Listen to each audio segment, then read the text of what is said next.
నత్వేవాహం జాతు నాసం నత్వం నేమే జనాధిపాః నచైవా న భవిష్యామః సర్వే వయమతః పరం.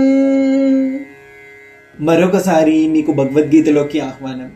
ఈరోజు మనం విన్న శ్లోకానికి ఉన్న అర్థం శ్రీకృష్ణుడు ఇలా అంటున్నాడు: అర్జున, నేను ఎప్పుడూ లేను అని కాదు, అలాగే నీవు లేవు అని కూడా కాదు, అలాగే ఆ రాజులు లేరు అని కాదు, భవిష్యత్తులో మనం ఎవ్వరూ ఉండరని కూడా కాదు, మనం ఎప్పటికీ ఉన్నవారమే. ఇది అత్యంత గొప్ప సత్యం. అర్జునుడు మరణమే అంతమని అనుకుని దిగులు పడుతున్నాడు. కానీ కృష్ణుడు చెప్పాడు, ఆత్మకు మొదలు లేదు, ముగింపు కూడా లేదు. నీవు, నేను, ఆ యోధులు ఎప్పటి నుంచో ఉన్నవాళ్ళమే, ఎప్పటికీ ఉండబోతున్న వాళ్ళమే అని.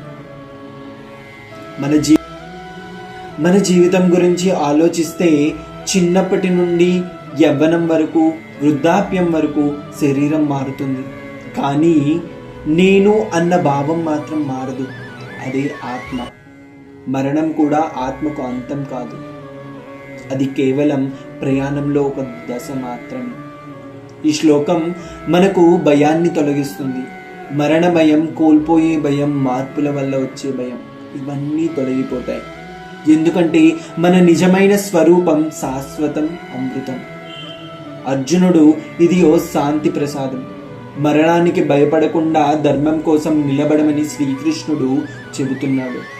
మనకి ఈ శ్లోకం బోధ, శరీరం నశించిన మన సత్యస్వరూపం ఎప్పటికీ నశించదు అని.